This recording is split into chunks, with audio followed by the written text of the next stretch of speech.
If you've ever spent time on the critique and review side of YouTube, you've likely seen this topic pop up at some point or another, spurred on by poorly written female leads for a new show or movie or book, if they even happen to read. There's something particularly frustrating for audience members when it comes to women in fiction, especially when they're poorly written. Despite sharing about half the population, sometimes it feels as if writers have never met a woman in their lives.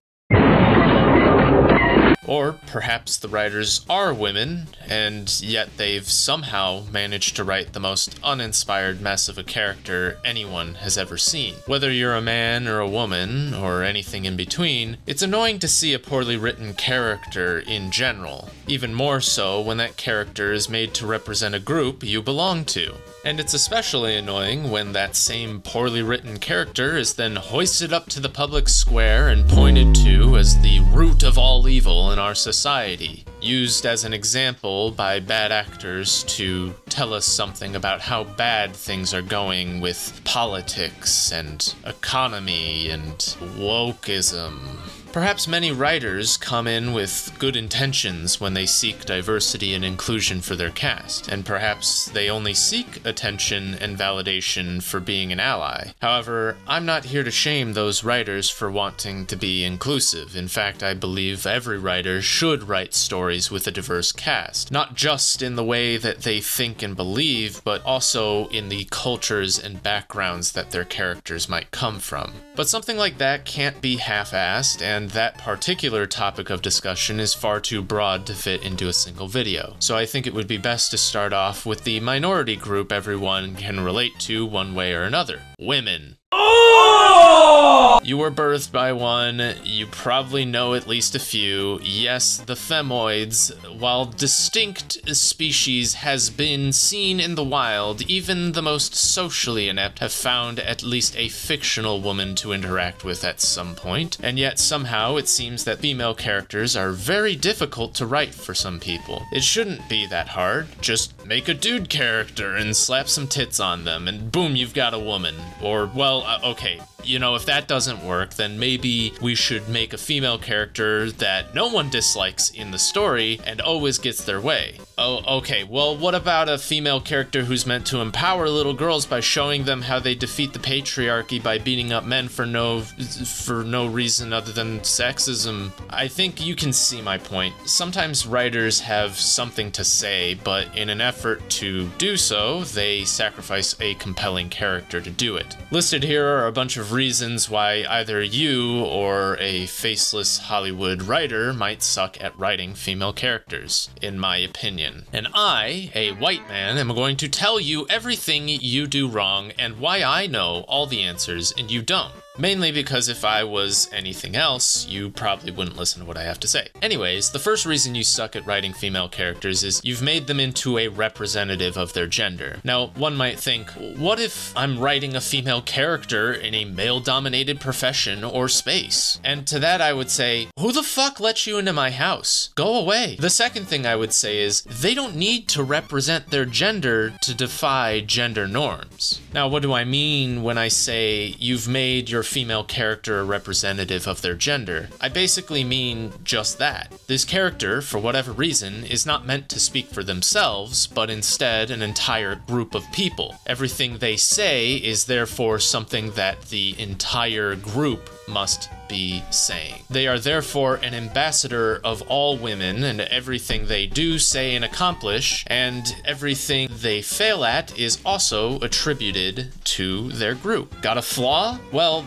now you're saying all women have those flaws. Is this woman going to fail at anything in the story? Of course not. You wouldn't want to see women fail, would you? They should always succeed. Well, what about when there's a pesky male character around? Just make sure that everyone knows this character doesn't need a male character and can do everything he does but in high heels, because men can't wear high heels. When a female character is a representation of their gender and not a representation of themselves, the writer can feel a high amount of pressure to ensure that this character does not accidentally insult an entire group of people. Unfortunately, this has the opposite effect, because what the writer has done instead is create a perfect ideal rather than a believable person. The audience, male or female, cannot relate to nor care for a character who is more of a statement than a person. This carries into my next reason as to why you suck at writing women and not me. They lack flaws, motivations, and beliefs. There's an idea in storytelling called the 6 essential questions. Who is the story about? What do they want? Why can't they get it? What do they do about that? Why doesn't that work? And finally, how does it end? With these 6 questions, your main character and the supporting characters should all answer these questions. As a byproduct of doing this, you should have a set of flaws, motivations, and beliefs which are then displayed throughout the story. Oftentimes, writers have no issues with the first question or even the second question. No, it's really the third question that many writers tend to fumble on,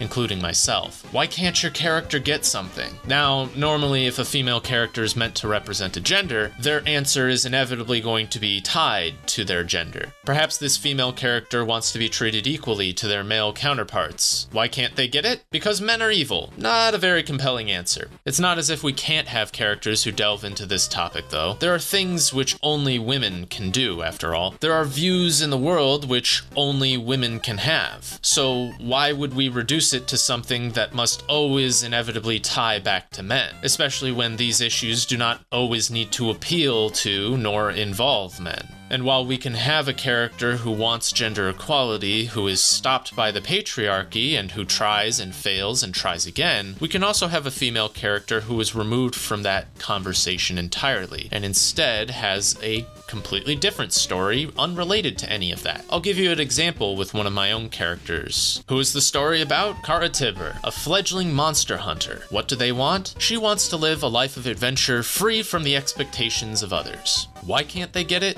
Well, she's the daughter of the chief of monster hunters and cursed to attract monsters, and therefore she becomes a hunter to defend both herself and her friends. What do they do about that? They use the life of a huntress to adventure, often rebelling against the better judgment of others around them and putting themselves in danger. Why doesn't that work? In being so reckless, they put others at risk and strain the relationships with their friends that they care about deeply. And how does it end? Well, Kara learns that they have a duty to protect themselves and others from monsters, to take people with her on her adventures, and also learn her limits and not be so reckless. After all, she's not the only person who cares whether she lives or dies. In answering these questions, I also have a good idea of what her motivations are. She wants to see the world more than anything else. However, one of her flaws is that she's reckless. And because of how reckless she is, she puts not only herself, but others at risk for the sake of her own desires. Finally, it teaches me what she believes. Because in answering what they want, I pose the question, well, why do they want it? She believes that the expectations of others are a burden, and therefore wants to live a life where nothing can be expected. This also moves me to my third point about this topic. Some female characters might have a flaw, motivation, and belief, but they are low quality. Perhaps their flaw does not really obstruct their goal, and therefore it's not a meaningful flaw.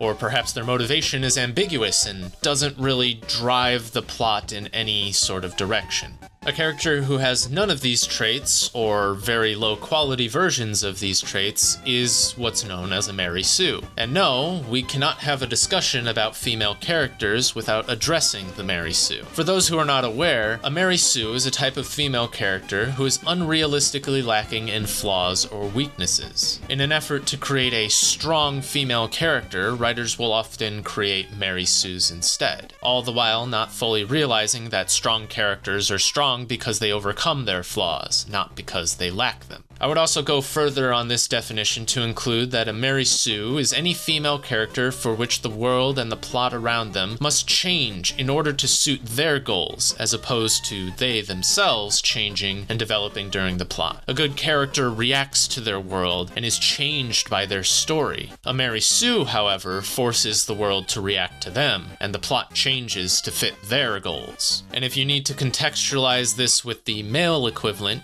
the Gary Stu, you need look no further than the endless mountains of trash isekai anime with boring, uninspired, and frankly mind-rotting protagonists of that genre. And no, I'm not saying isekai as a genre is horrible, only that it suffers from a severe Gary Stu problem that almost no one seems to reduce to their gender like we do for Mary Sue's. That is a topic for another video, however. In any case, there is a spectrum to a Mary Sue. A gradient of severity, if you will. Some Mary Sues, if mild enough, can work in their fictions, so long as the fiction does not rely on good characters to be enjoyable. From fan fictions to well-written sagas, the Mary Sue can exist and is the ideal for any poorly written female character. It also happens to be the term for which any female character is reduced if they happen to piss off a certain group for being too political. And by too political, I mean anything that group happens to disagree with. Which brings me into my next point. No, you shouldn't take a male character you've written and turn them into a woman. That's stupid.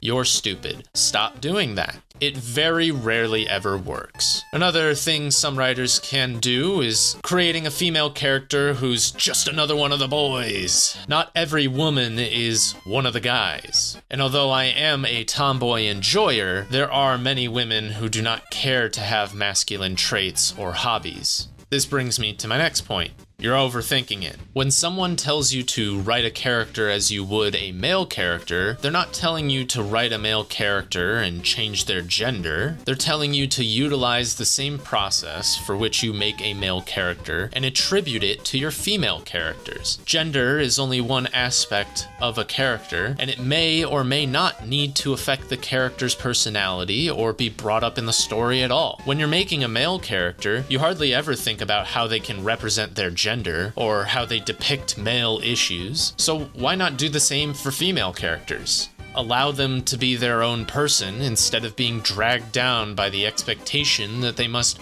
represent an entire group of people. If you see a character that you like in fiction or a person that you find compelling in your real life, take a look at the traits they have. Understand that no person is one singular personality trait. We all have a great deal of nuances and unique traits which form who we are. Do not ignore gender when you're writing your character, but also don't make it the only defining trait they have. That is the key to writing a good female character. Understanding that gender is something which might guide or influence their motivations, beliefs, and flaws, but that it is not the only thing which influences. And if you're still having trouble, then ask yourself why that is. When's the last time you've spoken to a woman? Like actually spoken to one and listened, sat down and understood their perspective without trying to speak over them or correct them.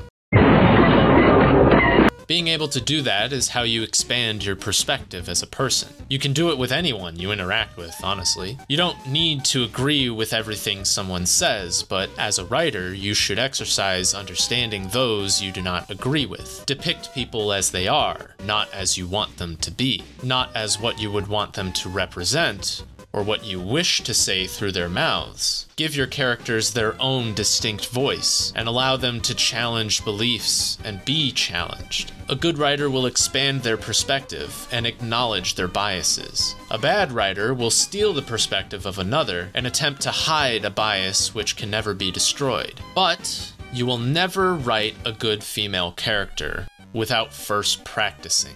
So go out there and put thought to action. Stop planning, start writing. Failure is the greatest teacher, but only if you regard yourself as its student. And that means understanding you do not have all the answers. Speaking of not having all the answers, I definitely don't. These are thoughts I've spent a long time deliberating on, and even now I don't think I've hit every point in the way that I want to hit it. And even if I might think I know the correct method of doing things, that doesn't mean that there isn't a better way or a similarly effective way for what I want to do. And even if I do know the correct way of writing things, that means nothing if I do not put it to practice. There are many paths to making a good story, but knowing about them is not walking them. So start walking.